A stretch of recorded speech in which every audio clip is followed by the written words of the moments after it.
Bonne chance au monteur parce que tu vas avoir du boulot, c'est un carnage. Chla, je te casse le cul. Et bonjour tout le monde, on se retrouve aujourd'hui à Barcelone pour un nouveau concept. On commence les tutos de Manolo. Attention, c'est une grosse série qui va arriver. On va aborder tous les coups du paddle, que ce soit les basiques, volley, revers, ce qui se passe en haut de la tête, derrière, en défense, jusqu'à la fin la tactique. Sur chaque épisode, je vais être accompagné. Aujourd'hui, je suis accompagné d'une légende, quelqu'un de très grand, un des plus grands héros du paddle français. J'ai nommé Dylan Guichard. Messieurs, dames, bonjour. Et voilà. Bonjour. Bonjour tout le monde. Comme vous pouvez voir, on a step up. On a des micros. C'est beau. J'espère qu'on nous entend bien, que ça grésille pas trop. Dylan, est-ce que tu peux te présenter un peu? Eh bien, Dylan Guichard, très jeune gaucher, Quel âge ami très proche de mon cher Manolo et colocataire évidemment. Exactement. Quel âge? 23 ans. 23 ans, 2000. 2000. Classement? Classement 7e français. 7e français, à classement mondial?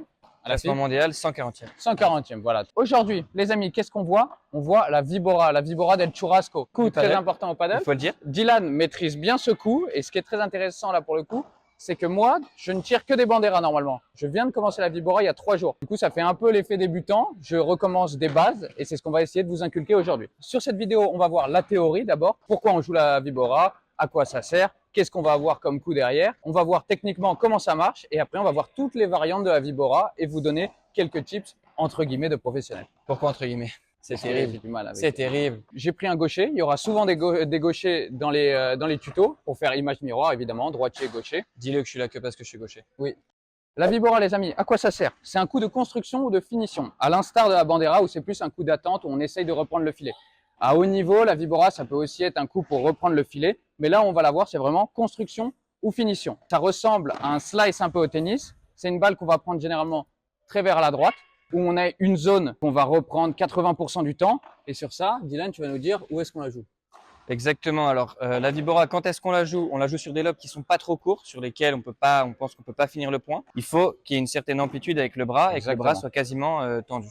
C'est exactement voilà. ça. Et Bravo. donc, qu'est-ce qu'on va faire? On va mettre de l'effet à la balle, la slicer et en même temps la coiffer un peu latéralement. Et où est-ce qu'on va jouer? On va jouer plutôt assez long parce qu'on veut tenir les adversaires loin du filet. Exactement. On va dire sur la ligne ou derrière et on va essayer de la faire rebondir majoritairement en diagonale et pour que ça touche à la fin les deux vitres. La Vibora, généralement, on la joue croisée forcément. C'est là où on a le plus de longueur vu que c'est un coup qui va quand même partir assez vite. Des fois, il y a des variantes avec pas mal d'effets, mais c'est un coup qui part assez vite. Du coup, forcément, si on joue en diagonale, on a plus de distance. On va jouer généralement sur le corps de l'adversaire.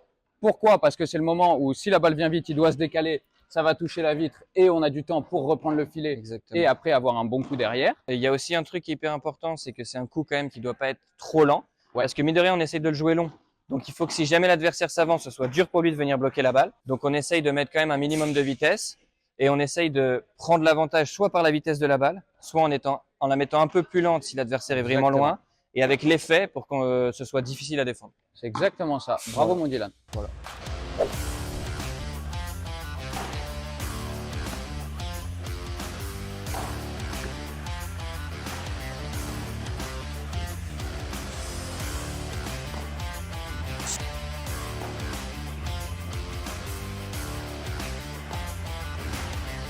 On commence sur la technique. Qu'est-ce qui est très important? On commence. Le bras gauche, bras directeur, qui se lève. Ici, auréole, on adore. Bras droit directeur pour messieurs les gauchers comme moi, une minorité mais on existe. Il pointe la balle, directeur, faut le garder bien haut. Ici, très important la préparation. Deuxième auréole, la raquette, bien derrière la tête. Non, vraiment très important. Très important. Raquette derrière la tête.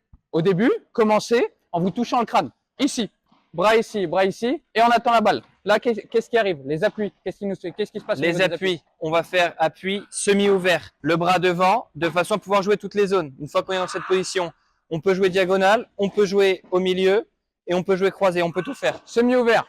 Là, on est ouvert. Là, on est en ligne. Semi-ouvert. On est ici. Comme il a dit, on se met comme ça pour transférer le poids vers l'avant. Forcément. L'impact de balle. Où est-ce qu'il se situe, mon Dylan? Juste au-dessus de la tête. On va dire 1m75 pour certains, un peu plus haut pour d'autres. J'attends. J'ai un lobe qui arrive. Je pointe la balle. Je me mets en appui semi-ouvert. Je charge la jambe arrière. C'est là où on va fléchir un peu plus. J'arme derrière. Et là, qu'est-ce qui se passe, mon Dylan, avant que j'arrive ici, à 3 heures, avec l'impact de balle légèrement au-dessus de ma tête et un peu devant moi? On fait quoi? Il y a un gros problème, je sais pas ce qu'on fait. Pareil, c'est pour ça que je voulais juste que tu me sautes. Je suis là. Là, je vais faire un lasso et je vais arriver bras tendu à l'impact. Ici. bras tendu à l'impact, un peu de slice, c'est-à-dire un peu comme ça et un peu comme ça en même temps. C'est entre les deux. On va faire un condensé des deux, donc je le refais. À défaut de la bandera, on tape pas du haut vers le bas, on tape plutôt de la gauche vers la droite et légèrement du haut vers le bas forcément parce que la balle, faut quand même qu'elle s'écrase au bout d'un moment dans le cours. Très bien. On veut faire un espèce d'effet mixte entre le slice et coiffer la balle latéralement. On va casser le poignet pour faire re-rentrer la balle. C'est-à-dire que notre balle, du coup, elle va avoir un effet comme ceci. Un peu un effet banane, j'ai envie de te dire, quoi, un banana shot.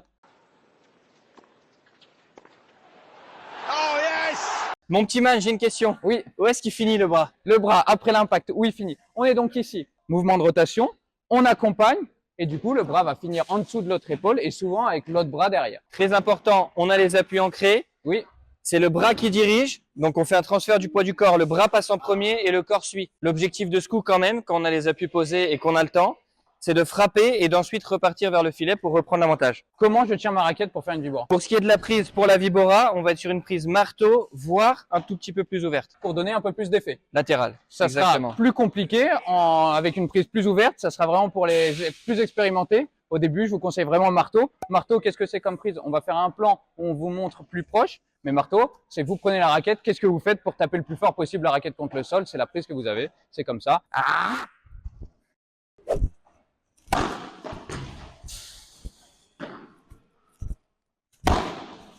Dylan, pourquoi tu joues là-bas ta vibora? Alors, sur des lobes où il est possible d'ancrer les appuis et tout ça, on va jouer plutôt là-bas. La première chose, c'est qu'en termes de risque, c'est assez faible. On joue dans la diagonale, c'est là où on a la plus longue distance jusqu'aux vitres. Exactement. Donc c'est bien. C'est là où le filet est le plus bas, parce que le filet, il est un peu comme ça en demi-lune, et quand on joue en ligne, il est plus haut. Donc, on va dire qu'il y a moins de risque d'erreur. Et surtout, c'est très souvent de là-bas que vient le lob. Donc, on essaye de rebloquer au fond le joueur qui vient de faire un coup pour lui enlever du temps. Exactement. Pourquoi il joue assez vite et pourquoi il joue au corps? C'est parce que, on va vous montrer là l'exemple. Il frappe, la balle va venir sur moi. Forcément, je vais pas pouvoir la prendre en direct parce qu'elle est assez rapide. Il y a de l'effet. Je vais laisser passer la vitre. Au corps, c'est assez compliqué. L'erreur de la plupart des débutants, on va pas expliquer la défense là-dessus, mais c'est d'esquiver de ce côté et la balle va s'enfuir de l'autre côté avec l'effet. Et du coup, c'est compliqué.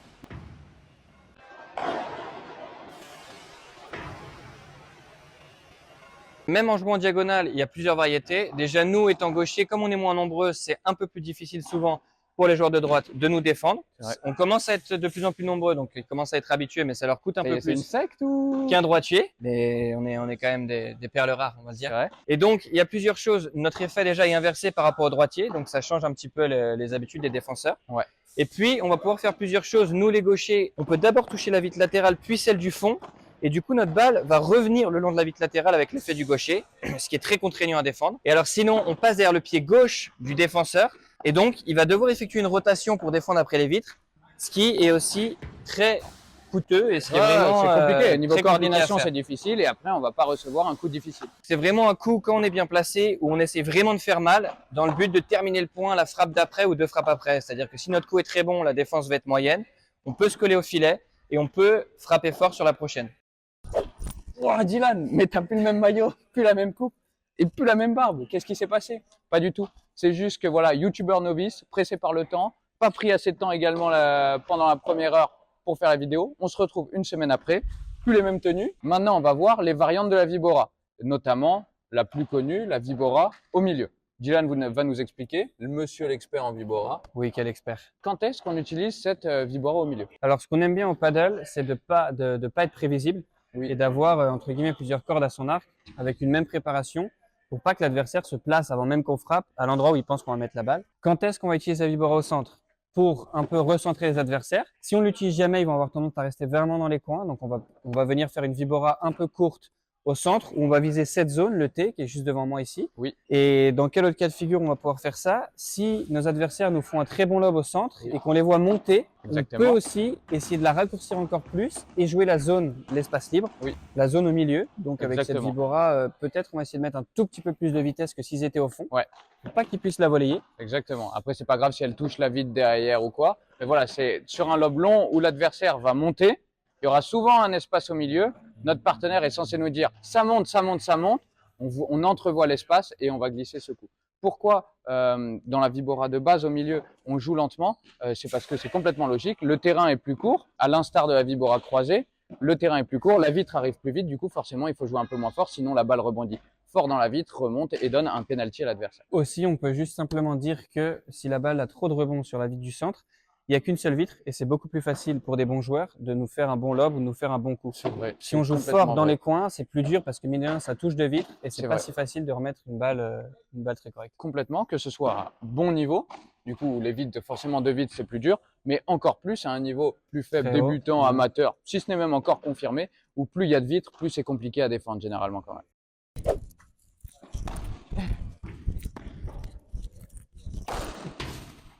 Mais Jamy, mais qu'est-ce que tu fais? Mais Dylan, Tu m'avais pas parlé des Vibora croisés et au centre? mais si, effectivement, mais il existe aussi des variantes. Il n'y a pas que ces 2 Vibora. Il y a des petites variantes, la Vibora parallèle et la Vibora frappée.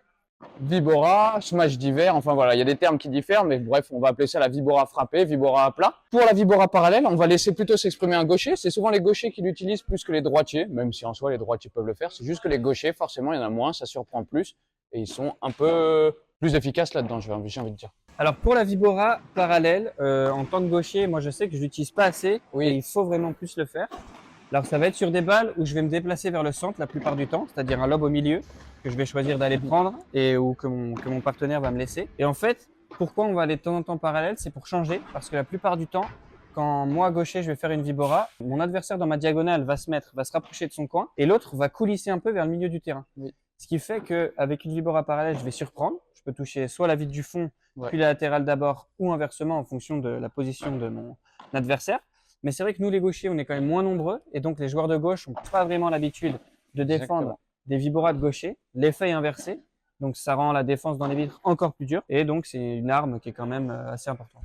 Regardez, en fait, l'avantage de la Vibora, c'est qu'à partir de cette préparation, on est derrière la tête, on peut faire un peu tout ce qu'on veut. On peut la jouer, du coup, la classique croisée au corps de l'adversaire, on peut la jouer doucement au milieu, on peut la jouer en parallèle, mais aussi on peut taper fort. Parce que au final, quand on est ici, on se retrouve là et juste avec l'action du poignet, on va pouvoir changer la direction à chaque fois. Dans le cadre du coup de la Vibora frappée, à la fin, on va arrêter l'action du poignet et on va juste taper très très fort. Du coup, on part d'ici, on va commencer notre boucle et juste à la place de mettre du poignet pour donner du slice à la fin, on va se retrouver ici, limite comme une sorte de bras roulé, une sorte de coup droit lifté un peu au tennis. On va frapper complètement à plat, on va bloquer le poignet et on va frapper très fort, long, pour que la balle ne reprenne pas beaucoup de hauteur et pour surprendre les adversaires en face. Voilà, c'est vraiment un coup ça pour surprendre où on sent que les adversaires sont les deux au fond.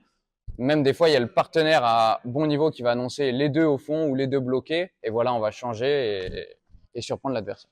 On aura vu du coup les 4 Vibora. Si on reprend encore des pincettes sur les pourcentages, on a environ 70-75 qui vont partir au corps ou en double vitre. On en a une vingtaine de pourcents qui vont partir au milieu. Et voilà, le reste, ça va être du coup des Vibora en parallèle. Et quelquefois, cette fameuse Vibora tapée qui n'est pas obligée de partir au centre, qui peut partir aussi au corps pour surprendre si on voit vraiment que l'adversaire est bloqué au fond. Les amis, petite spécificité des tutos de Manolo. Je vais vous donner des éducatifs à chaque coup. Chaque tutoriel, il y aura un petit éducatif avant pour sentir vraiment le coup. Encore plus pour la Vibora qui est un coup qui est vachement difficile à maîtriser. Ça va vraiment être mes tips pour maîtriser la base du geste, pour vraiment sentir le geste avant même de le faire en match ou sur une partie. Là, regardez, le premier éducatif, on va même pas prendre la raquette, ça va juste être avec la main, on va sentir la balle pour vraiment sentir l'effet qu'on donne et l'action du poignet. C'est vraiment le truc le plus compliqué dans la Vibora à sentir de base. Du coup, forcément, le contact balle-main est beaucoup plus facile que le contact balle-raquette pour ceux qui ont une énorme broche. Les amis, pour le premier éducatif, on aura juste besoin de se mettre dans un coin du terrain. On a besoin d'une balle, on va se mettre devant et en fait là le but c'est vraiment de sentir l'action du poignet. L'action du poignet, comment on va travailler la balle avec notre poignet. Le premier objectif c'est juste de faire partir la balle tout droit avec cette action du poignet. On sent vraiment qu'on passe à droite de la balle. On l'enroule, vraiment on l'enroule. Comme un slice au tennis, les tennisman auront un peu plus de facilité au début. Mais voilà, on va sentir qu'on enroule. On commence, on arme derrière la tête. Pourquoi on veut la faire partir tout droit? On va se mettre assez collé à la vitre.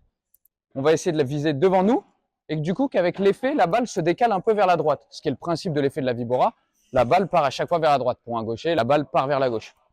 Je me mets ici, et là, j'ai réussi par exemple. Là, j'aurais pu le faire avec le bras encore plus tendu pour se rapprocher d'une situation réelle. Je me mets ici, je veux me retrouver ici quand je lance la balle. Et là, elle touche les deux vitres. Pour essayer d'éviter de tricher et pas faire ça, parce que là, forcément, elle touche les deux vitres, mais je vise quand même en croisé. On se colle le plus possible à la vitre. On essaye de viser vraiment tout droit. Et là, vous voyez, avec l'effet, ma balle, elle repart vers la vitre. Et là, on sent vraiment l'action du poignet. Vous voyez, il faut retrouver vraiment cette sensation-là quand on frotte la balle. L'étape d'après, c'est de faire exactement la même chose, sauf que là, on est avec une raquette. J'ai mon bras derrière la tête, je veux frapper avec le bras quasi tendu du coup, et je vais frapper tout droit. Du coup, je vais mettre là le bras derrière la tête, je vais frapper un peu au-dessus de ma tête, un peu devant mes yeux, bras quasiment tendu. Et là, on voit que ma balle, elle part un peu vers la droite. Pas grave si elle touche pas forcément la vitre. Le but, c'est vraiment qu'on sente qu'elle aille au moins tout droit, si ce n'est un peu vers la droite. Je me mets ici, je la lance. Et là, on voit bien l'effet que prend la balle. Si je veux rajouter encore plus de poignée quand je commence à être à l'aise, là, ma balle part encore plus. Et c'est vraiment juste de sentir cet effet-là. Et le fait de passer step par step, vous allez voir qu'on va commencer à sentir la vibora petit à petit sur des échanges, en partie, en match, etc., etc. Bon, et ben voilà, fin de cette vidéo. J'espère que ça vous a plu. Merci Dylan d'avoir accepté cette invitation. Merci à toi. Je suis honoré d'être le premier invité des tutos de Manolo. C'est vrai, tu es invité de Marc. Marc Marc J'espère du coup que ça vous aura plu. N'hésitez pas à faire plein de retours sur le format. Je prétends pas du tout avoir la science infuse sur ce coup. Il y a plein de gens qui expliquent ça bien mieux que moi. Moi, j'essaie juste voilà, de vulgariser un peu les termes paddle et essayer de vous imager à ma façon ce coup. On a commencé sur un coup qui est très compliqué au paddle, la vibora. Forcément, on va voir tous les coups du paddle, de la volée à la barada. Après, on va commencer à rentrer beaucoup plus dans les détails des coups précis, c'est-à-dire l'amorti rétro, ce genre de choses. Enfin voilà, on va tout voir. La tactique en match également. N'hésitez pas à me faire des retours, les tutos que vous voulez voir, ce que vous aimez bien dans ce format. Je pense qu'il va être assez long. À terme, je vais sûrement réduire petit à petit le format pour que ce soit un peu plus digeste. Pour finir sur une petite touche de Dylan Guichard, qu'est-ce qu'on peut te souhaiter en cette fin d'année? Du bonheur, du bonheur, beaucoup de bonheur. Beaucoup de bonheur. Être épanoui à tes côtés dans la colocation. Et plus sérieusement, non, finir l'année en beauté, grappiller les petits points pour son fit, faire des bons résultats sur les gros tournois qui nous restent. 3-4 gros tournois, je pense. Ne me souhaitez rien, si ce n'est d'être champion de France par équipe avec lui. Oui, avec le club Paddle Horizon. Merci beaucoup d'avoir suivi cette vidéo. N'hésitez pas à lâcher un petit like, un petit commentaire dans la vidéo. Un petit like. Vous abonner si ce n'est pas déjà Un petit fait. commentaire en bas là. Et d'ailleurs, mon Instagram, hein, si jamais vous n'êtes pas encore abonné, je mets tout Avec dessus. modération. Le contenu YouTube, la vie en off, les résultats en tournoi, et puis surtout, c'est souvent très drôle. La bise.